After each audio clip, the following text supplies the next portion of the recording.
I saw a woman proudly admitting to kidnapping in court, and she was so badass about it that she walked free. I was on jury duty, and the woman being prosecuted was charged with kidnapping a 14-year-old girl. The girl had been missing for 3 days before being found at the defendant's cabin 200 miles away.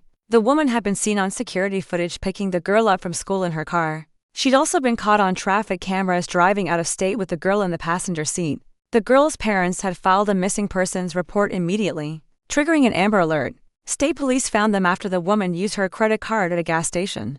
They arrested her on the spot for kidnapping across state lines, a federal offense. She refused to say anything except "get me a lawyer." At trial, the prosecution painted her as a predator. They had the security footage the credit card records. Testimony from the terrified parents who didn't know this woman. They even had a witness who saw the woman buying supplies at Walmart: sleeping bags, food for 2 weeks, hair dye. The prosecutor said she was planning to keep the girl permanently. After an hour of devastating evidence, I thought she was looking at 20 years minimum. Then the defense called the woman to testify. "Did you take Sarah Mitchell from her school on March 15th? Her lawyer asked. "Yes, I did." "Did you drive her across state lines to your cabin?" "Yes, why?" The woman's voice cracked. "Because Sarah is my biological daughter." The courtroom exploded. The prosecutor objected furiously, but the woman kept talking. "14 years ago, my ex-husband took her during our custody battle. I had full custody. He had supervised visits only because of his drinking. One day, he picked her up for his visit and never came back. He changed her name, told her I was dead." Her lawyer presented court documents from 2011, custody orders, police reports about the abduction, even missing child posters with baby Sarah's photo.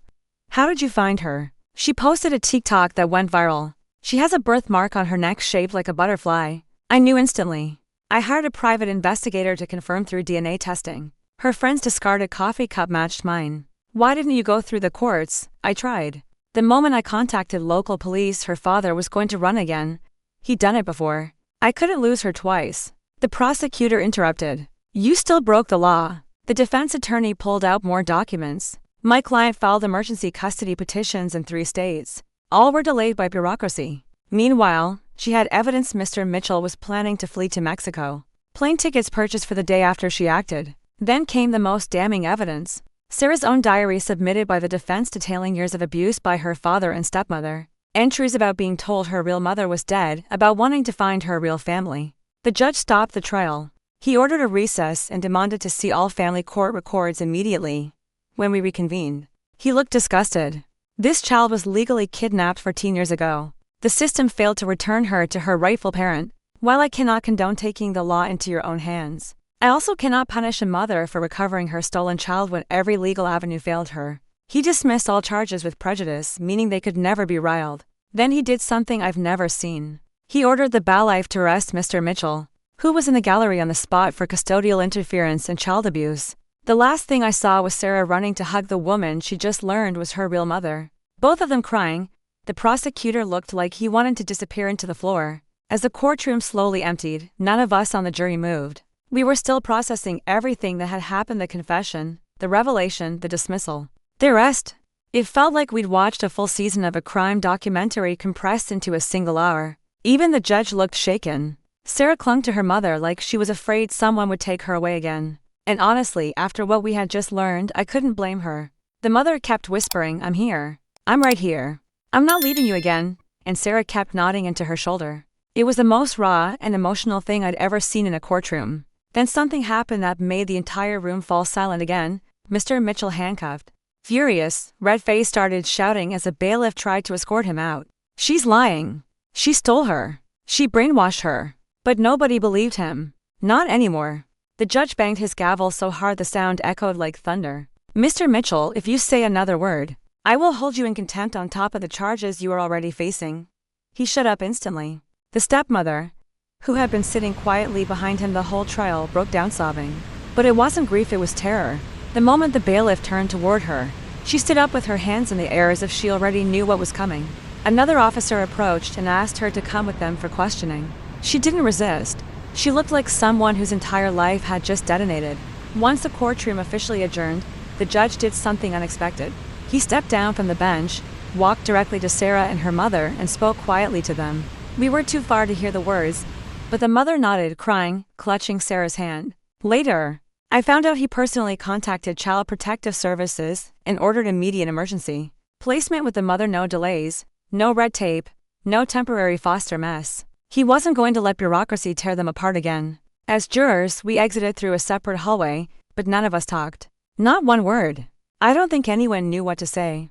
The whole case had flipped upside down in front of us. I kept thinking about how close the mother came to spending decades in prison for trying to reclaim her own stolen child. If she hadn't testified, if she hadn't had those documents, if her daughter hadn't kept a diary, she would have been labeled a kidnapper forever. I left the courthouse thinking that was the end of it, but it wasn't. 2 weeks later, I saw their faces on the local news. Not in a bad way, in a good way.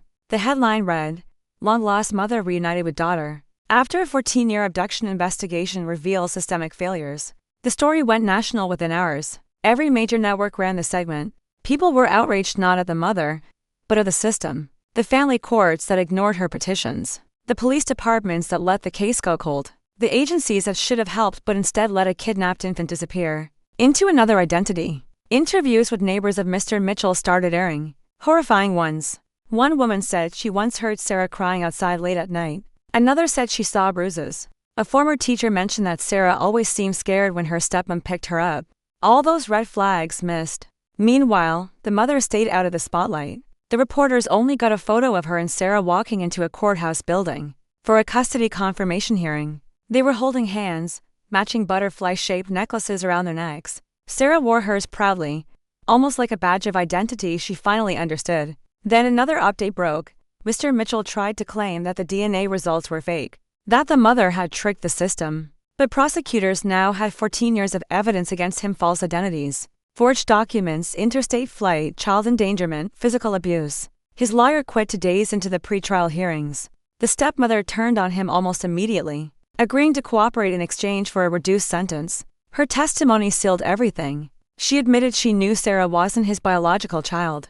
She admitted she knew the mother was alive. She admitted she ignored the abuse. The courtroom gasped when she told investigators she once overheard Sarah asking if she could look for her real mom online, and Mr. Mitchell slapped her for it. The final hearing lasted only an hour. Mitchell was denied bail and taken into federal custody. But the part that stuck with me the most wasn't the televised courtroom drama or the interviews. It was something much smaller, but somehow more powerful. The mother created a private social media account, not public, not attention-seeking, just for close friends and family. Someone posted a screenshot of her first message before it got taken down. It was a picture of her kitchen. Nothing fancy.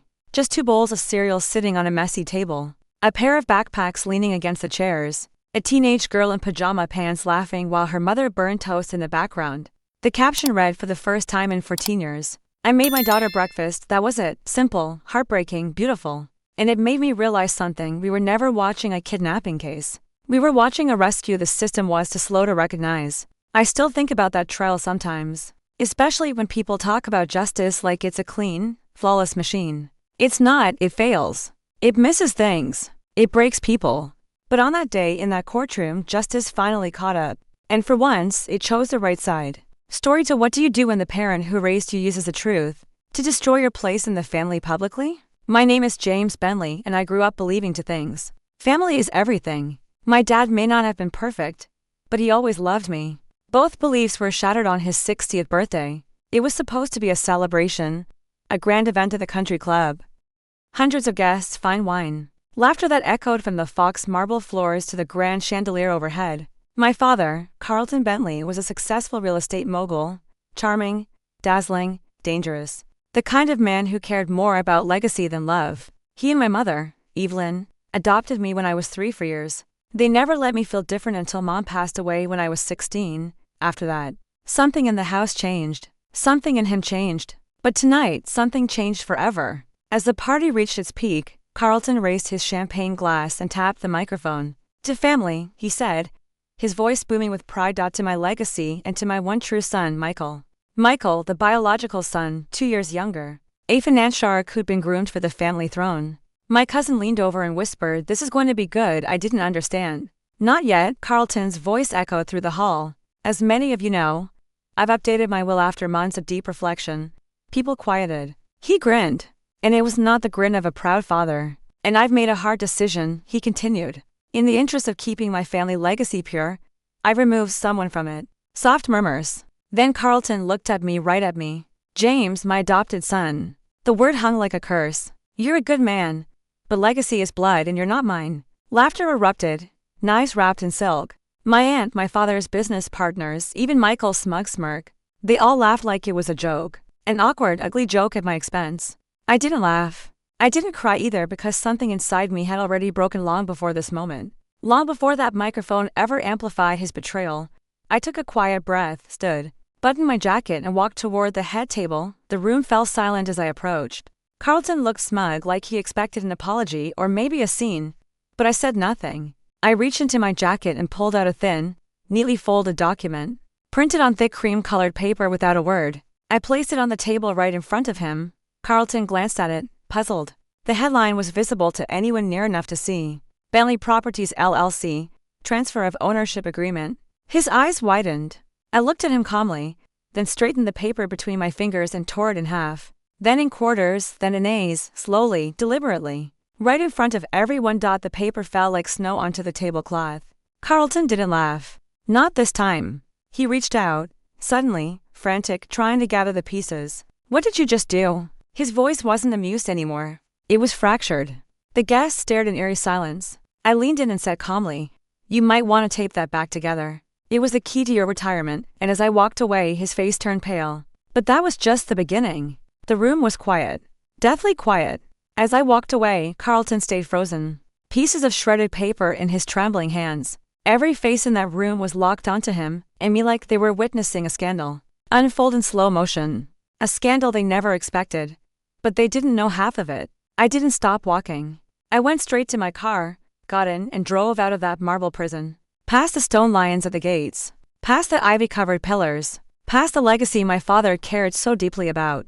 The truth was I wasn't always as calm. There once was a time when my father's approval meant everything to me, when I tried to earn his love. In every possible way, straight A's, give up a baseball scholarship to work in his company, become his right-hand man in real estate even though I hated the work. But all I ever heard was, "Michael's sharper than you, don't get so emotional, James, it's weak. Maybe you're just not cut out for real legacy." Emotion, weakness, adoption, always used like weapons. There was a time those words cut deep, but now they were dull knives. Because I found something sharper 3 months before that birthday party. 3 months before he announced to the world that I didn't belong.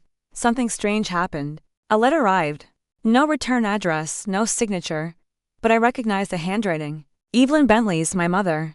The only one who ever loved me without conditions. Inside was one sentence. "Not everything is as it seems. Don't sign anything until you know the truth." There was also a key, a small tarnished silver key, one used for filing cabinets or desk drawers. Attached to the ribbon was a tag with a single word, ledger. That night, I broke into my father's study while he was at a charity gala. I used the key to open the bottom drawer of his oak desk. The locked drawer he never let anyone touch. Inside, I found the ledger and everything changed. It held to decades worth of transactions. Millions shifted through shell companies, payroll documents for employees that didn't exist, cash transfers to Caribbean accounts tied to Michael's name, then the big one. A transfer agreement, notarized but never executed, transferring 51% control of Bentley Properties LLC to me, signed by Carlton himself, and only missing one thing, my signature. That was the document I carefully tucked into my jacket, printed out, properly prepared, legal, and binding once signed. But when Carlton announced at his own birthday that I was no longer a son, publicly, humiliatingly, I saw something clearly. It was never about blood for him. It was about control, and now he had none. I didn't tear that paper because I wanted revenge. I tore it because I didn't need what he had anymore. And I had something he knew was coming. Something he feared more than my exclusion, more than losing me as a son. I knew where the bodies were buried, and I didn't mean that metaphorically. Where are you watching from? Coventry City. I love seeing this community grow. That night, as the mansion lights faded in my rearview mirror, my phone buzzed. A number I didn't recognize. I answered. "James," a voice whispered. It was my aunt, my mother's sister, someone I hadn't spoken to in years. "You need to come by your mother's old house. There's something she left for you. Something Carlton never wanted you to know." My grip tightened on the wheel. The game had just changed. My Aunt Margaret lived in the same small brick bungalow she and my mother grew up in. It had peeling paint, a garden that had grown wild, and a screen door that squeaked when you opened it, the same way it did when I was 12 and used to stay there for sleepovers. She met me at the door in her nightgown, hair pinned up, eyes tired but bright with urgency. "Come in, James," she said. "We don't have much time." She led me down the hallway, past the walls crowded with family photos. Most of them with my mother in the center. Not Carlton, not Michael, not me, just her. Always the calm in the storm. Margaret stopped at the bottom of the attic stairs and looked at me, her hand tightening around the railing. "Your mother knew," she said, "long before you did. About Carlton, about the business, about how he treated you. She left something for you, the day she found out she was sick. She told me I couldn't stay in the house, that Carlton would destroy it." I swallowed hard. "What is it?" She gestured up the stairs. "You'll know when you see it." The attic smelled like dust and old paper. The single bulb overhead flickered weakly. Everything was covered. Boxes, furniture, memories stacked and forgotten. Then I saw it, a small metal trunk in the corner. Old, beaten up.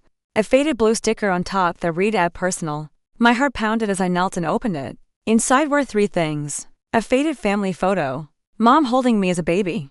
Carlton standing beside her. Forced smile on his face. Michael nowhere in sight, a sealed envelope yellowed at the edges. A thick file folder marked Bentley Properties Confidential. I opened the file first. My hands trembled. Inside were copies of the same ledger I found in Carlton's study. Only these went further back. Early years. Fake land sales. Shell purchases. Money funneled into Carlton's name, laundered through accounts in the Cayman Islands. And then in Mom's unmistakable handwriting across one page, "If anything happens to me, this is the truth. James deserves to know." I closed my eyes. The weight of her words filled the room. She knew. She'd known all along who Carlton really was. Then I took the envelope. It was sealed with a ribbon, the same shade of blue as the one she always wore in her hair. I opened it gently. Inside was a letter and a folded legal document. Her handwriting flowed across the page. "My James, if you're reading this, then it means I'm gone, and that your father has shown his true nature. I couldn't protect you from all of it, but I could leave you the truth, a truth he once buried. You were never a placeholder, James, never second. You were chosen, loved. You are the son I would have wished for, even if I carried you myself." The enclosed document is the original transfer of my shares. Not Carlton's, mine. 35% of Bentley Properties left to you when I passed. It's legally binding, signed, witnessed, filed and sealed. Carlton hid it, but he couldn't destroy it. You're the rightful owner of your mother's legacy, and your own if you must. Use it to show them who you are, but don't use it to become what he is. You are better. That was always the point, your mom. I sat there in the soft amber glow of the attic light, clutching the document to my chest. Tears silently carved down my cheeks, not from sadness, but from something deeper. Validation, truth, power. But not the kind Carlton worshipped. This was a legacy built on love, not blood. My aunt placed a hand on my shoulder. "Your mother saw who you were, who you could be." I nodded. "It's time to show everyone else." I left the house with the document in my jacket, and my mother's letter in my heart. Tomorrow, the real reckoning would begin. The next morning, I stood outside Bentley Properties' corporate headquarters. A glass and steel monolith that cast a long shadow over the city. Dad used to call it his cathedral. A place of worship built brick by brick from deals, debt and charm. Today, it was about to become a courtroom. I walked through the revolving doors with purpose. The receptionist tried to stop me. "I'm here for the emergency board meeting," I said calmly. She looked confused, nervous, but she let me pass. Upstairs, the boardroom was already full. Carlton sat at the head of the table, Michael beside him. Board members lined the edges, all of them waiting, anxious and muttering. Michael's eyes widened when he saw me. Carlton's jaw tightened. "What are you doing here?" he asked in a voice that used to fill me with dread. Now it barely moved me. "You called an emergency meeting," I said. I assumed it was about the company, or perhaps the truth. He scoffed. "This is a private meeting for majority stakeholders only." I smiled slow, controlled. "That's why I came." Michael rolled his eyes. "Because you tore up a transfer agreement last night. Please, you're out, James, you made that very clear." I opened my jacket and placed a thick envelope on the table. Then another, then another. Around the room, chairs creaked as board members leaned closer. "These," I said, "are the documents my mother left behind. Original filings, share transfer records, legally binding upon her death. You hid them, Carlton, but you didn't destroy them." Their faces shifted. Audit committee, legal counsel, and then the biggest investor, Ms. Thompson, spoke up. "Are you claiming your mother left you shares?" "Not claiming, confirming," I said. 35% voting ownership, enough to put me in this room. Enough to block any vote. Enough to call this meeting myself. Gasps. Carlton stood abruptly, veins visible in his neck. "This is absurd." Those shares were invalidated, Burned. Funny thing about truth, I said, leaning forward. It can be quiet for a long time. Then it shows up with receipts. I slid the first envelope toward the legal counsel. Witness stamped filed before she died. And here I held up the second envelope. Full audit records from your offshore accounts. Directors will be interested in knowing funds were diverted to personal investments. Carlton lunged for the envelope, but I was faster. I kept it just out of reach. This isn't revenge, Dad, I said quietly so only he could hear. This is restitution, he froze. I raised my voice this time to the entire room. My father tried to bury me in legacy I wasn't meant to inherit. My mother left me the truth he tried to kill. And that truth is this: I don't need his name to build something better. I stepped back, letting them squirm. The chairperson finally broke the silence. Effective immediately, she said. We moved to suspend Carlton Bentley as CEO pending investigation. Michael looked like he'd been slapped. You can't, we can, she said sharply. Trickle-down corruption ends here. Security began to step forward. Carlton raised his hands in panic, looking frantically from face to face. Wait. I can explain. I stepped closer. No more explaining. It's time to own what you built and what you broke. He stared at me hard. Then his eyes fell to the floor. And for the first time in my life, Carlton Bentley looked small. As I stepped out into the sunlight, breathing in the cold morning air, I thought of what Mom said in her letter. Don't use it to become what he is. I smiled because I finally understood justice wasn't destroying the legacy. It was freeing myself from it. The boardroom coup made headlines before lunchtime. Carlton Bentley ousted, his empire frozen. Investigations launched, assets seized. Within hours, reporters swarmed the marble steps of Bentley Properties. The man who once built skyscrapers couldn't even lift his own name. I didn't stay to watch because the story wasn't about him anymore. It never was. I drove out of the city that afternoon in the quiet of my mother's old car. A pale yellow station wagon she loved for reasons I still don't understand. But it ran smoothly, and it smelled like jasmine and leather and safety. I stopped at the cemetery. The wind was gentle. Leaves skirted around the gravestones like they were chasing secrets. Mom's plot had always felt different. Not sad exactly, more like a place that held space for reflection. I knelt, placing a hand on the corner of her headstone. I did it, Mom, I said, not to win. Not to hurt him, but because you believed in me. Even when he didn't. I pulled out the compass I'd been carrying since I was 10. It used to be Carlton's. He gave it to me when I first joined Scouts. Find your way, he'd said. But the needle, it never pointed true north, no matter how many times I turned it or held it still. It always went off by just a few degrees, drifting like him. I placed it beside the headstone, its brass catching the light of the setting sun. I don't need direction from him anymore, I whispered. You gave me a better compass. I stood and headed back to the car. But before I could leave, someone called my name. I turned. It was Michael standing a few yards away. His tie loosened, his face different, tired, human. James, he said. Can we talk? There was a time when that voice would have made me brace. Not today. You knew, I said, about the offshore accounts, about what he was doing. He exhaled. I did. But I wasn't strong enough to do anything. I thought maybe I'd inherit it all anyway. He stared down at the ground. You know, I always thought you were the outsider. But today I saw who really belonged. The admission wasn't a plea. It was a truth. Messy, maybe even sincere. I nodded. Legacy is not always about blood, I said. Sometimes it's about what you leave behind in the people who remember you. He looked like he wanted to say more, but couldn't find the words. So, I gave him something better. If you want to build something real, come find me. Otherwise, I stepped back. Keep chasing ghosts. He nodded slowly and walked away. 3 months later, I co-founded a nonprofit in my mother's name, the Evil Truth Foundation. We help children in the foster system who age out without family, without identity, without a compass. We give them legal support, financial education, mentorship, a sense of belonging no one can ever give. We don't talk about Bentley Properties. We talk about personal worth, about roots, about futures that don't rely on inherited thrones. People ask me sometimes if I ever regret it, if I ever wish I kept power. Stayed CEO, lived in the marble mansion with the chandeliers and the expensive legacy. I smile. I didn't lose anything. I say Carlton did. Because in the end, all he ever cared about was bloodline and buildings. But I inherited something far more valuable. A letter A truth. And a mother's love that built the only legacy worth having. And every time I pass a mirror in my office, I remember the moment that changed everything. The birthday party, the cruel laughter, and the gift I left on the table. Not a document, but a declaration. My name was never yours to remove. If this story moved you, if you felt the betrayal, the justice, or the redemption deep inside, Please take a moment to hit like. It tells me this story mattered. Share your thoughts in the comments. Your words don't just echo, they inspire the next story. And if you believe in stories that stand for truth, loyalty, and poetic justice, please subscribe to this channel and turn on the notification bell.